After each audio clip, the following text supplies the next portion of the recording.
ನಮ್ಮ ಎಲ್ಲ ಖಾಸಗಿ ವಾಹನ ಚಾಲಕರು ಮತ್ತು ಮಾಲೀಕರಿಗೆ ತುಂಬ ಧನ್ಯವಾದ.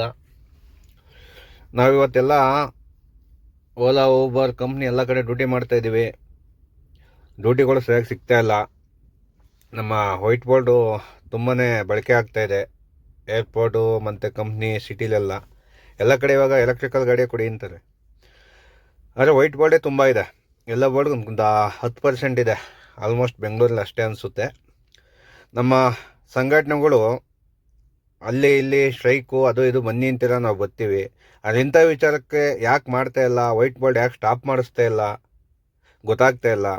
ದಯವಿಟ್ಟು ನಮ್ಮ ಸಂಘಟನೆಗಳು ಎಲ್ಲರೂ ಇದಕ್ಕೆ ಕೈ ಜೋಡಿಸಿ ನಾವು ಬರ್ತೀವಿ, ಎಲ್ಲ ಚಾಲಕರು ಬರ್ತೀವಿ. ವೈಟ್ ಬೋರ್ಡ್ ಅನ್ನೋದ ಸ್ಟಾಪ್ ಮಾಡಿಸಿ.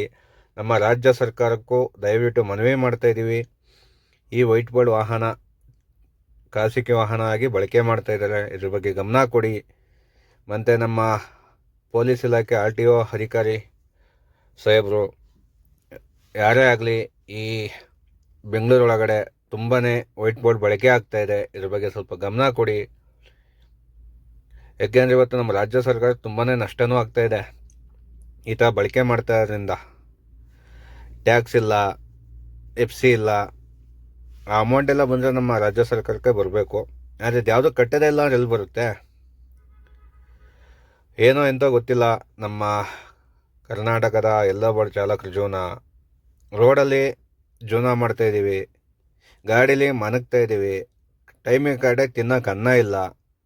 ಅದ್ರ ಬಗ್ಗೆ ಯಾರೂ ಕೇಳಲ್ಲ. ತಿಂದ್ಯಾ ಬಿಟ್ಟ, ನಿನ್ನ ಹಣೆ ಬರ ನೀನು ಮಾಡ್ಕೊಂಡಿದ್ದೀಯ ಅಂತಾರೆ. ನಮ್ಮ ಹಣೆ ಬರನೇ ನಾವು ಮಾಡ್ತಾಯಿದ್ದೀವಿ. ಅದಕ್ಕೆ ಒಂದು ನೆಲೆ ಮಾಡಿಕೊಡಿ. ನಮ್ಮ ರಾಜ್ಯ ಸರ್ಕಾರದ ಕಡೆಯಿಂದ ಮನವಿ ಮಾಡ್ತಾಯಿದ್ದೀವಿ. ನಮ್ಮ ಏರ್ಪೋರ್ಟಲ್ಲಿ ಒಂದು ಪಿಕಪ್ ಪಾಯಿಂಟ್ ಕೊಡಿ. ಏನಕ್ಕೆ ಅಂದರೆ ಪಿಕಪ್ ಪಾಯಿಂಟು ಕೆಲವು ಕಸ್ಟಮರು ಬರ್ತಾರೆ, ಒಂದು ಫೋನ್ ಮಾಡಿರ್ತಾರೆ, ಬನ್ನಿ ಪಿಕಪ್ ಮಾಡಿ ಅಂತ. ಇಲ್ಲ ನಮ್ಮ ಸಂಬಂಧಿಕರು ಬರ್ತಾರೆ, ಅಪ್ಪ ಅಮ್ಮ ಅಣ್ಣ ತಮ್ಮ ರಿಲೇಷನ್ ಯಾರೋ ಒಬ್ಬರು ಅಕ್ಕ ಎಲ್ಲ ಬರ್ತಾರೆ. ಪಿಕಪ್ ಮಾಡಬೇಕು ಅಂತ ಹೋದರೆ ಅಲ್ಲೆಲ್ಲರೂ ಹೋಗಿ ಪಿಕಪ್ ಮಾಡ್ತು ಅಂದರೆ ಬರ್ತಾರೆ, ಗಾಡಿ ಲಾಕ್ ಮಾಡ್ತಾರೆ, ಫೈನ್ ಕಟ್ಟಿ 3,000 1,500 ಅಂತಾರೆ. ಕಟ್ಟಲೇಬೇಕು ನಾವು ಗಾಡಿ ಬಿಡಿಸ್ಕೋಬೇಕು ಅಂದರೆ. ತಗೊಬಿಟ್ಟು ಸೀದಾ ತಗೊಂಡೋಗಿ ಅಲ್ಲಿ ಪಾರ್ಕ್ ಮಾಡ್ತಾರೆ, ಲಾಕ್ ಮಾಡ್ತಾರೆ. ನಾವು ಅವರಿಗೆ ಅಷ್ಟು ಅಮೌಂಟ್ ಕಟ್ಟಿ ಗಾಡಿ ತರಬೇಕು. ನಾವೇನು ಕಳ್ತನ ಅಂತೂ ಮಾಡ್ತಾಯಿಲ್ಲ ಇಲ್ಲಿವೆ. ಎಷ್ಟೋ ಹೊರ ರಾಜ್ಯದ ಚಾಲಕರಿದ್ದಾರೆ. ಈ ಬ್ಲೂ ಬೋರ್ಡಲ್ಲೆಲ್ಲ ನೋಡಿ, ಕರ್ನಾಟಕದ ಡ್ರೈವರ್ ಸಿಗೋದೇ ಕಷ್ಟ. ಅವ್ರನ್ನ ಕೇಳಿದರೆ ಡೈಲಿ 2,000 ಕೊಡ್ತೀವಿ, 5,000-6,000 ಬಿಸ್ನೆಸ್ ಆಗುತ್ತೆ ಅಂತ ಹೇಳ್ತಾ ಇದ್ದಾರೆ. ಆಗ್ಬೋದು, ಇಲ್ಲ ಅಂತ ಹೇಳಲ್ಲ. ಯಾಕೆಂದರೆ ಕಂಪ್ನಿ ಅವ್ರದ್ದೇ ಅಲ್ವಾ, ಅವ್ರಿಗೆ ಮೊದಲು ಸಪೋರ್ಟ್ ಮಾಡೇ ಮಾಡುತ್ತೆ. ಈ ಓಲಾ ಊಬರು ಎಲ್ಲವೂ ಅಷ್ಟೇ ಸ್ವಾಮಿ.